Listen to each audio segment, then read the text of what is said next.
So it was up and down that way. Water tankers, which we call the water mafia, is part of the process where once the water gets put off, they get deployed, and every tanker gets paid a substantial amount of money to bring water to the communities. So it was a business run by government officials that owned these trucks, and they were making money off that as well.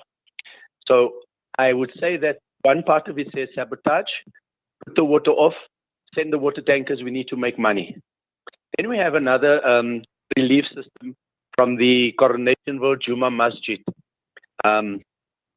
The family that set up that masjid, the Hafaji family, then drilled a borehole, put in 4 Jojo tanks, and they started supplying water to the communities at large, Westbury, Nuclear, Coronationville, wherever. They have been quite good at supplying water the whole day, 24/7, to the communities from the borehole. Joburg Water Management came out many and numerous times promising and telling us that they were busy with fixing infrastructure and getting pipes that burst, etc., blaming infrastructure for aging. Look, as a technical person, I've watched and seen these pipes being manufactured overseas. They get insulated with certain rust proofings and coatings and strappings, and there is kind of wrapping materials that go around it, plastics, etc., secure these pipes from rust over a period of time. Of course, it won't always secure it. Eventually, inside the pipes, the Teflon coatings that's in there will wear off somewhere, and it will start rusting and it will push through. But water, on the whole, those pipes are like 12 millimeter thick steel pipes. They don't just burst unnecessarily.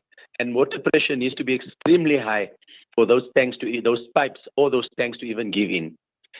Nevertheless, we had a situation where they said the Suikerbos and Eikenhof pump stations was broken down. They need to replace pumps, etc. That was done. Then they said there was pipelines that had ruptured along the way to the Brixton and Crosby Westfield reservoirs. So they had to restore those pipelines. They restored the pipelines. They said the problems is over. The water came on for a little while, a couple of days, say weeks, and then next thing, boom, water's off. Oh, we have a problem at the Hoosain 1 and 2 depots because the reservoirs there have got cracks, and they had to empty the reservoirs in order to inspect the cracks. We went in, we seen the cracks December, and I said to them, the cracks is on the top of the wall of the reservoir, high up. Maybe the reservoir is about 6 to 8 meters deep. So the cracks was from about 8 meters up, coming down to about 5 meters, 6 meters, around about there. We said then fill the reservoir up to 5.5 meters so that that water that's been filled will still supply water to the communities. And they did that in December, and there was water December and January. Bishop Dalton Adams, the MPL and chair of chairs for the provincial legislature, key to this whole process where he actually came out and we went to all these sites and did oversight inspections to see what is going on, why is the water's off, etc. Yesterday and day before, since Monday, people have been shutting down, burning tires, closing roads, myself involved as well. When we eventually spoke to Joburg Water, the councillors, the MMC yesterday, they promised us that the water will be restored today. However, there is a human factor involved where people are impatient. So we went out last night to the pump station at Crosby. They were fitting 2 brand new pumps. We stood there and watched them fit for a little while, and the bishop said, let's go. It was just the bishop and myself. We said to them, what time will these pumps be ready to be switched on? They said around 4 in the morning. This morning at about 3:45, Bishop and I was at the pump station. They had already switched on 1 pump, which was already pumping, and we were witness to this. We took videos and we spoke to the guys, but we weren't allowed to actually video the setup there. But we had to show that the water was flowing. Then about 4:15, they switched on the second pump. There's 3 pumps. 1 pump was removed for repairs. Standing there, we seen it. I checked it. Spindle was all tight. The turbine inside that's seized. So the other 2 pumps is brand new. So those pumps are pumping currently. So how it works is, if you take a soccer goalpost netting, let's call that the piping running through communities. If you put a hose pipe on the one corner and send water through that netting, that network of webbing, it will go down past everywhere on the top. And eventually the water on the top will subside and it will go down to the bottom and start filling up from the bottom, coming back up to the top again to restore water pressure.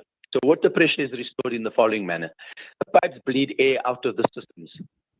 As people open their taps, air comes out and the pipes are bleeding. Eventually, when all the air leaves the piping, it starts pressurizing water. Now water pressure starts coming. And when water pressure is restored, then you open your tap, and that's when you get that full blast of water. In the time when there's no water pressure, the water will run out slowly, but it will be there until the water pressure is restored, which takes about up to 8 to 10 hours to restore. So currently, they are burning tires again in Westbury because they are not satisfied that the water has come through the pipes because they are a bit impatient. But lo and behold, should there be a problem, the Bishop and I are now on our way to the pump station at Crosby to do an oversight inspection again to make sure that those pumps are still pumping. However, there's a valve that goes to the reservoir that pumps the water to Coronationville, Nuclear, Westbury, Claremont, etc. We need to see that buffer is operating because that's the buffer that will determine where the water is directed to. So they need to show us that buffer. If they did not direct the water correctly at that buffer, we will demand that they correct the flow to the Westbury Coronationville area. Because this is also a malicious stunt on some of the workmen. They will decide where they want to send water to. If they're going to send it to Crosby and Brixton, etc., and not down to Nuclear, Coronationville, Westbury, Claremont, etc., they will do that, and then in the middle of the morning, that water will only come back on for us. But we'll all be asleep at the time. So people wait a year, their toilets run, they jump up, they go and do washing, etc., and that, which is totally unfair. So going forward from today, if they cannot restore the water correctly by this afternoon, say 4 o'clock, we will take to the streets until they do it properly. They've said they've replaced, and we've witnessed, they've replaced everything that was broken.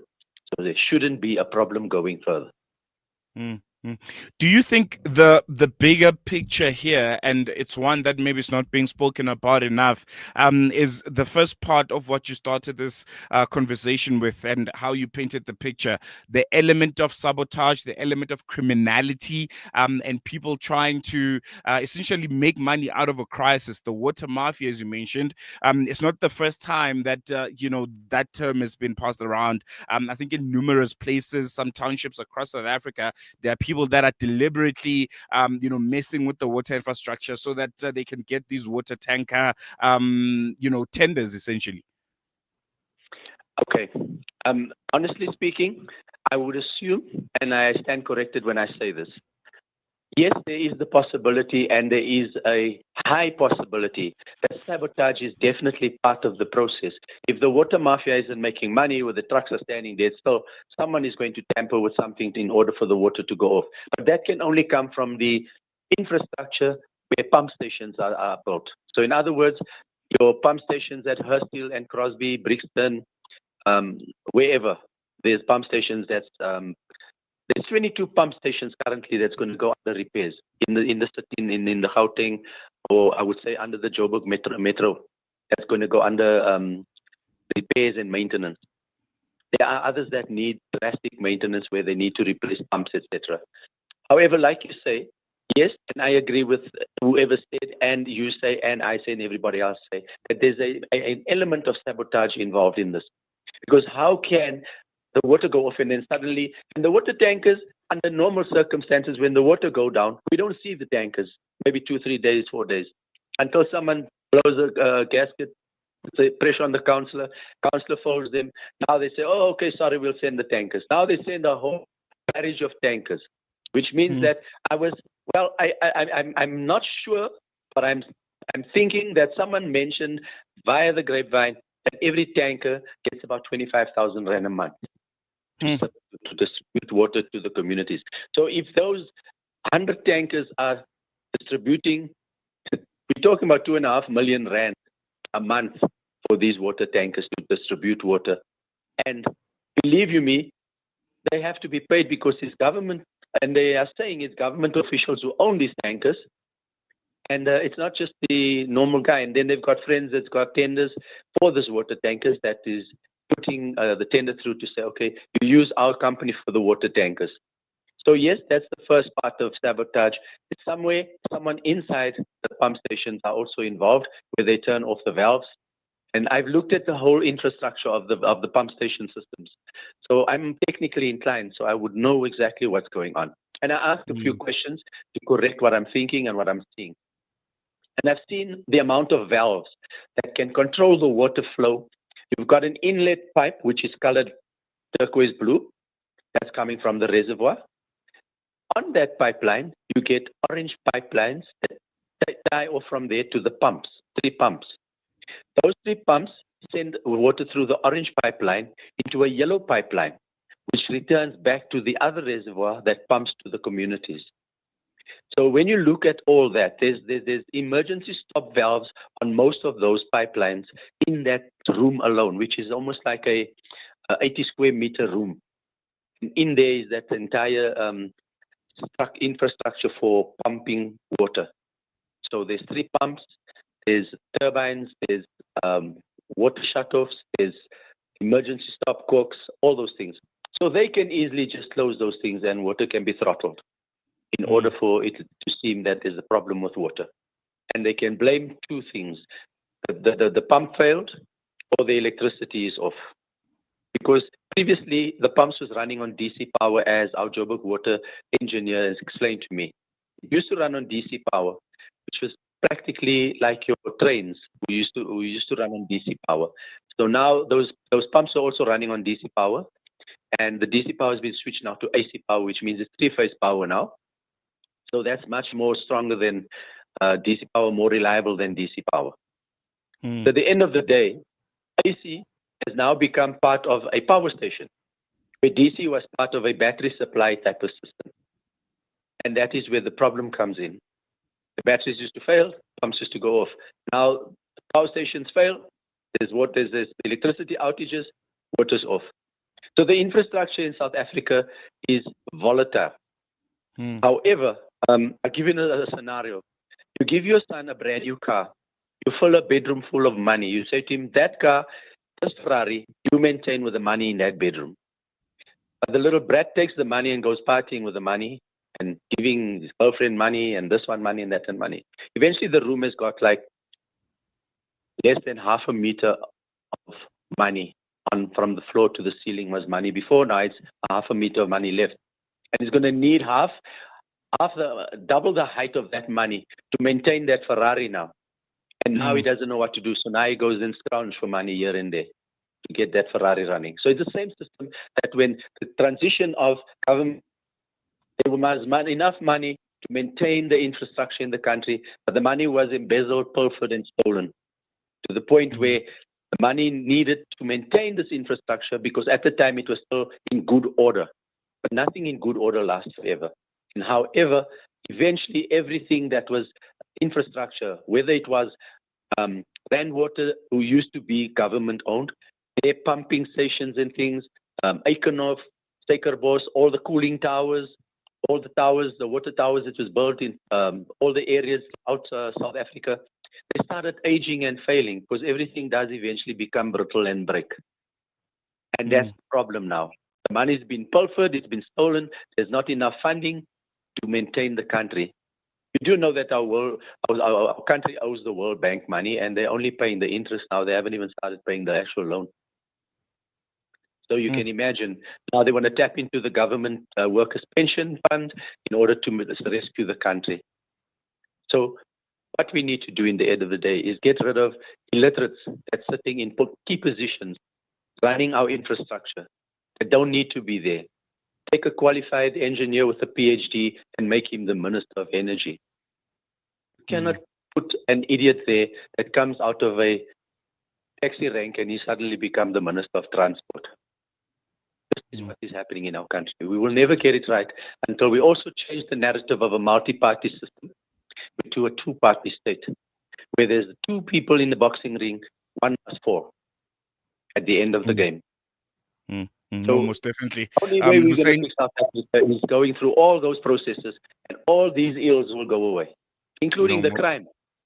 Definitely, definitely. I think it's a multifaceted approach, and I think the water crisis is only a small picture of a bigger problem that we have in the country: infrastructure, corruption. I mean, you turn on the news every day, you see all kinds of stories of money being embezzled, and they can't even do something as simple as making sure that water, runs through the taps. We're going to be following this story quite closely. I'm sure we'll be linking up with you sometime this week or later, just to get the latest. But we're going to leave it here for now. We have run out of time. Really, really appreciate you giving us the There's time just and one painting that factor. picture for us. Yes, yes. 30 There's seconds. just one factor I want to mention to you Yeah. before you put off.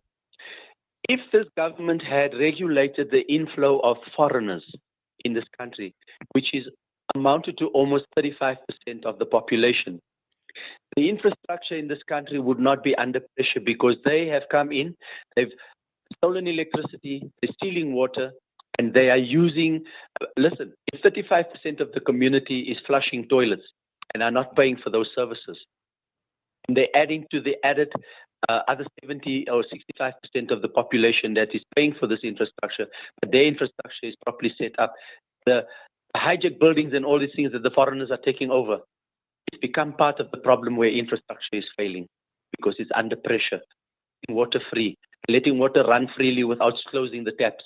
They're letting water, electricity burn night and day, heaters and everything. They got all these electronic gadgets and things in their flats that they don't pay for. And at the end of the day, the normal citizen is under terrible restraint because they have to be paying increased tariffs, increased water bills, increased electricity bills, and the infrastructure is not being seen to where foreigners are hijacking buildings and causing that infrastructure to fail. We're going to leave it there. Hoosain, thank you so much. Really, really appreciate you giving us your time. Salam. Alaikum salam.